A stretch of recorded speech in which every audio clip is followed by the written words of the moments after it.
welcome to our podcast. Here's my story. What's your story? I hope all of you are doing well today. As you all know, I'm Grace Ingabire, the host, and we're here today with beautiful Raissa, and I will let her introduce herself. How are you, Raissa? I'm doing great. If you could go ahead and introduce yourself to our viewers, and we can go from there. Sure, thank you for having me. My name is Raissa Giramata. I'm old enough. Yeah. Raissa, just tell us a little bit more about you. What are your passions? What are your hobbies? Just something for the viewers, just get to know you a little bit. My hobbies, I'm going to talk about my hobbies. I love painting. Yeah. I've been painting for the longest time. I draw. And I also have a flower, like a gift shop. A gift shop, yeah. Okay. So anything artistic, I'm in it. Yeah. Thank you, Raissa. I think we're gonna get to know Raissa more because she's just a very interesting person, and she's just like a tout travaux. I don't know how you say that in English.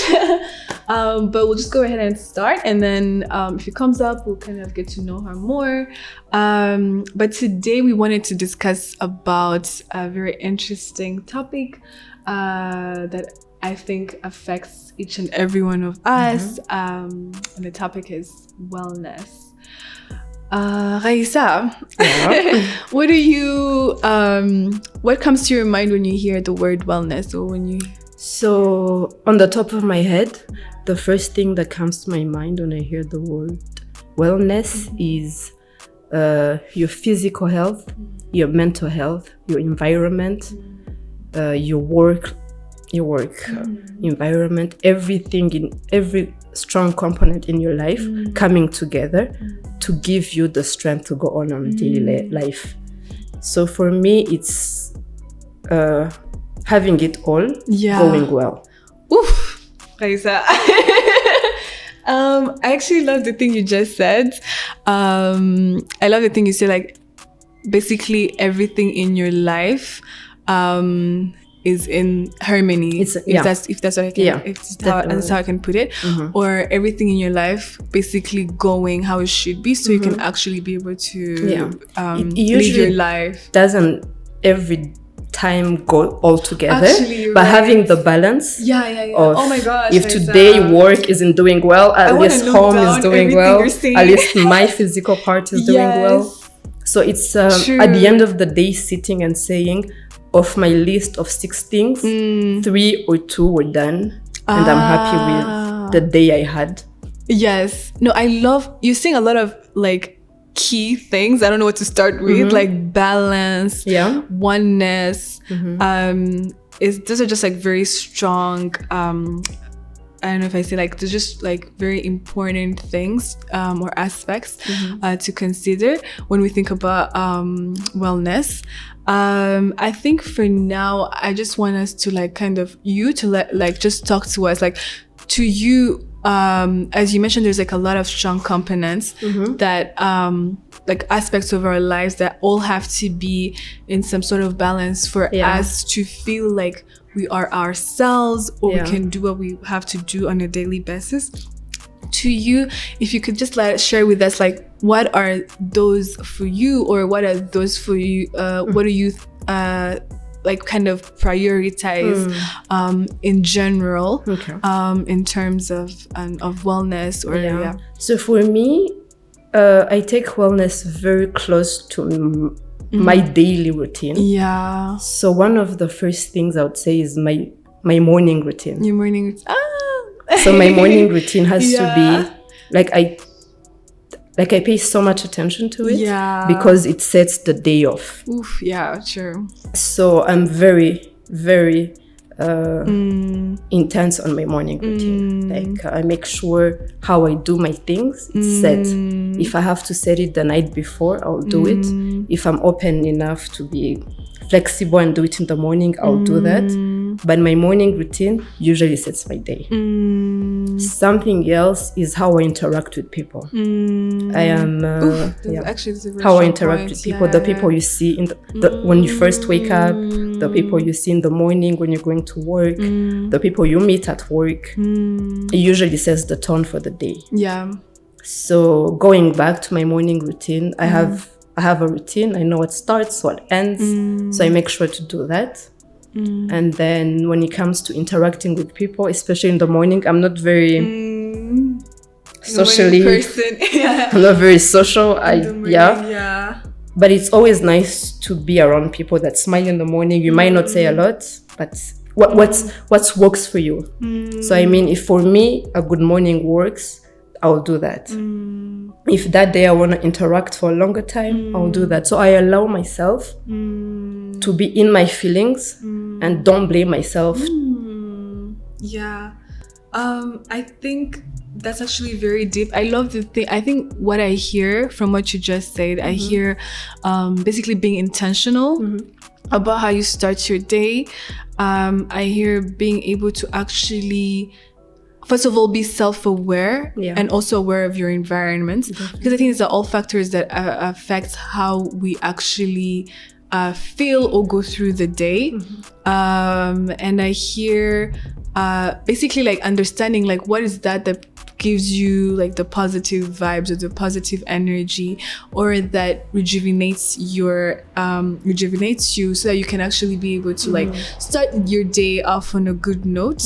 I think for me, I really love what you're saying, because I think for me, like I used to like not want to, I mean, you already know this about me, but I would be very intentional about like absolutely not checking my phone in the morning, like not checking the news, because you like if you wake up in the morning and the first thing you hear like is like something that happened like in the Middle East, and then like you're waking up thinking that the world is the worst place to be, and then like that's how you start off your day. And I think it's like the small things that count, you know. So I think like what you're saying by like being very intentional is really powerful. Actually for me, I think wellness is actually something that I think about like, and that is very important in my life, because I think for me, I'm a person that is a bit sensitive. Sensitive, not in the sense like everybody says it, but I can feel. I feel a lot, if that's how I can say it, or I'll figure out how to say it. But I think so. It's very important for me to know how I regulate in various environments.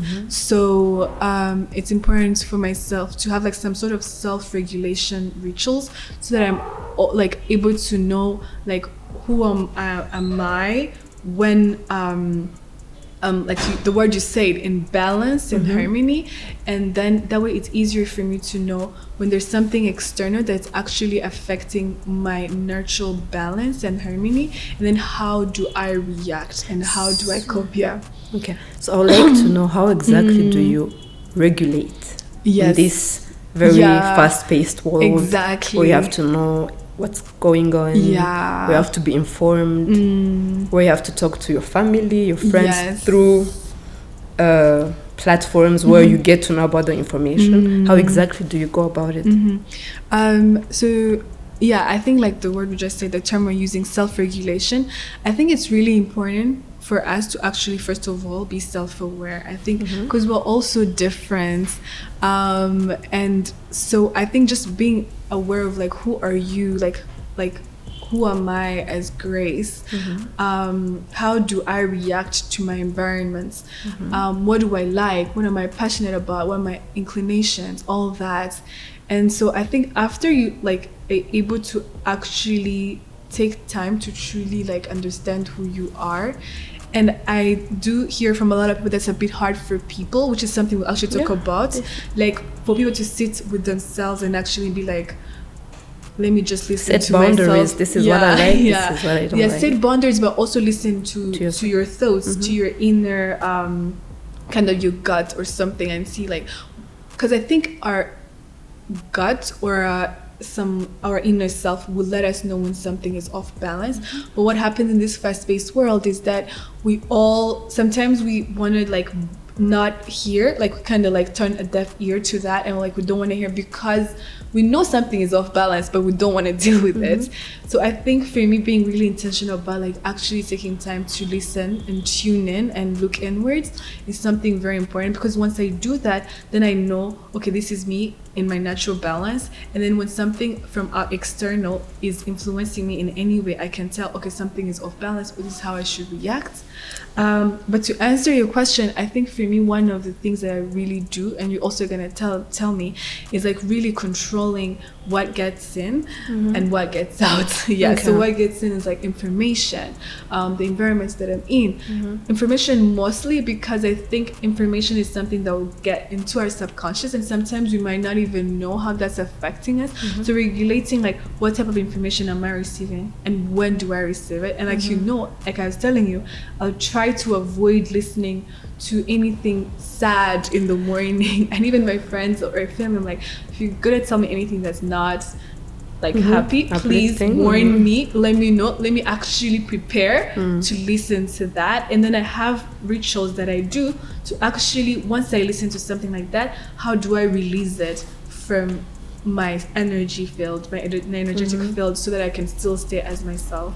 But but I'm wondering, so I understand the stances you took to avoid what makes you not balance your well-being. But still, if you are living every day and you are in the corporate world, like you work and you have to get some kind of information, and they're not all good. So I'm wondering, when you actually have to face those informations that are not comfortable for you, I would say, how do you deal with it? And you have to wake up and function and meet people and go on with your life. So that's actually a very good question, and I think it's something all of us should think about. I know before I said I used the word sensitive, I want to find a better word. I think the way we use sensitive is like someone who's like too like emotional, but I want to like find a different connotation for the term. You can be sensitive to anything. You can be sensitive to odor, you can be sensitive to touch. So exactly. So I think for me, when I say sensitive, it's like you actually pay attention so that you don't lose the balance without knowing. And so once you start doing that, you actually like realize you're so sensitive to a lot, but it's not in a bad way. It just means you're in tune with yourself and the environment. So I guess I can just use that from now on, just being in tune. And so in terms of like when I actually have to like maybe deal with whatever is external that is not favorable for me, or I don't want, that's not something that seems good.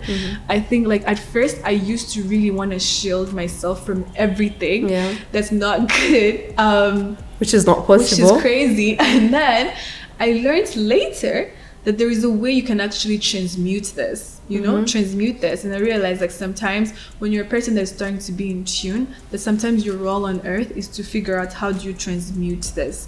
By transmuting, I mean like, let's say if you're a person that prays and you hear that, so you pray to change that circumstance, but that's like a whole other topic for another day on its own. But like I think for me, what I can say is like learning how to transmute that, so that if it wasn't something that was nice, you transmute it into something positive. So for people who pray, they'll pray and hope or believe, or actually create a different like not outcome, but like a different version of whatever had happened, or change the circumstance with their prayer. Or if you're someone that meditates, or whatever other faith that you have, you realize we have the power to actually figure out how to change the circumstance, however so you do that for you. So I think they're called comforting channels. So whatever comforts you, you go for that. Exactly. Which is actually a very good way to deal with like hard times. Some people pray, some people meditate. I love the word you just use, comforting channels. That's so cool. Some people go to the gym. Like it depends with who you are and whatever gives you comfort in the moment to actually deal with whatever you're going through. No, definitely. And I think on that part, like for example, like, but I also want you to go, like, to let me know a little bit, like for you, what do you do? For me, I paint most of the times. Yeah. Most of my activities involve letting stuff out artistically. So I either paint or write or I draw. It's usually that. If not, I cook. So anything that does not involve interaction. So when it's not okay, when I'm not feeling balanced, I tend to stay to myself, so I don't project my imbalance to anyone else. Yeah, no, I totally understand you. I think we're the same. Yeah. So I'd rather deal with it personally, so I don't go out on the street and tell someone a word that I shouldn't have. So that's how I deal with it. But some days you don't have time to deal with it. Some days you're in the middle of the day, you're in a meeting and something triggers you, and you have to deal with it, and you're interacting with people. Most of the times, I grew up with a mom that prays a lot. So I go to God. I'm like, Mom's God, please come down to me. And like, Mama. That's actually amazing. Yeah. I think we can just take a short break from now, and then we'll like kind of talk about, like, delve in deeper. Yeah. Thank you.